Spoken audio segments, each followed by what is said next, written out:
International Relations Minister Dr. Naledi Pandor is hosting U.S. Secretary of State Antony Blinken, who will be launching his country's sub-Saharan Africa strategy. Blinken's visit comes at a time of heightened geopolitical tensions and South Africa having taken a neutral stance when it comes to the Russia-Ukraine conflict. Newzroom Afrika's Ziyanda Ngcobo is live to us now from Pretoria, where the state visit is taking place. And Ziyanda, it'll be interesting to see where South Africa is in the strategy in a context where, yes, the U.S. and South Africa have many points of agreement, but my goodness, there are also significant points of departure when it comes to geopolitical developments. Absolutely, and I think the point of departure is to go back as far as March, where South Africa actually abstained from that vote in the UN Security Council, not joining 35 countries when it came to voting on whether or not then what was happening in Ukraine should be dubbed a crime against humanity. So South Africa largely remaining neutral when it comes to the Russia-Ukraine conflict, and it will be very interesting to see whether there's a change in tone or stance from the South African government in this regard. Also, given the fact that when you look at the various superpowers, that being Russia and China, they have also been making a significant mark in Africa. The continent right now is basically a contested space, in terms of not only just policy and trade relations, but also, raw materials. And so, part of Blinken's visit is here in South Africa.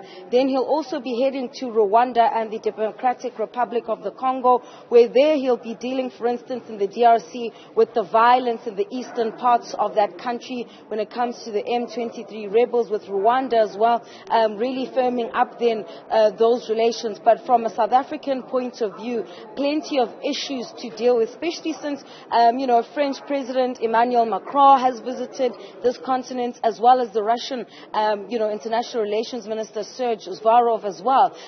So this just tells you how important this trip will be for U.S. really cementing then its relations when it comes to trade, food security as a result of that Russia-Ukraine crisis, and so much more, Ayanda. Yeah, and of course the criticism, Ziyanda, is always, questions around whether or not these bilateral talks actually result in any material outcome. I guess, the two people involved in this particular visit, Antony Blinken and Naledi Pandor, will have that challenge today of convincing people that it's not just a photo op moment, but something that will result in actual material policy change potentially.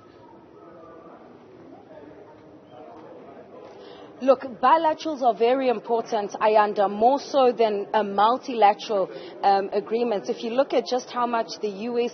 and South Africa exchange between the two countries, it runs well into the billions of rands. And it's not just when it comes to raw materials such as our gold, but even as far as food security, and which is a real issue with the grain shortage as a result of the Ukraine crisis, as a result of that invasion by Russia, which South Africa, of course, has not even referred to as an invasion, but they refer to it as a conflict. So it will be critical to look at language and tone, even if you just consider how the U.S. was also in Taiwan and how China responded then to Nancy Pelosi's visit in Taiwan, saying that it's going against their one China state policy. So these bilaterals are very critical, one, for cementing the relations between the two countries, but two, the messaging that it sends to the rest of the world, including countries, especially countries like Russia, where you'll recall that we're part of the South-South relations, where we have that BRICS formation,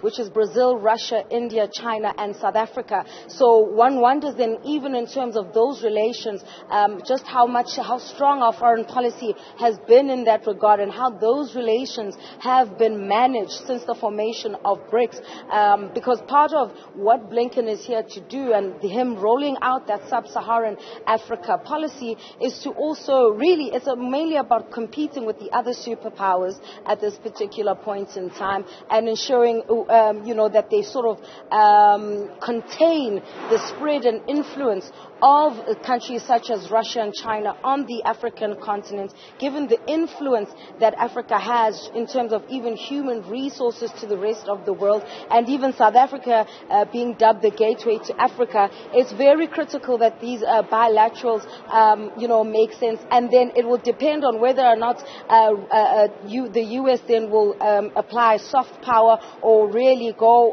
balls to the wall in terms of really pushing or pulling, twisting South Africa's arm to be able to give them what they want in exchange too. Yeah, a historic visit in many respects, especially when you consider that this is Antony Blinken's first visit to South Africa. Ziyanda Ngcobo, thanks very much indeed. Live to us there from Pretoria.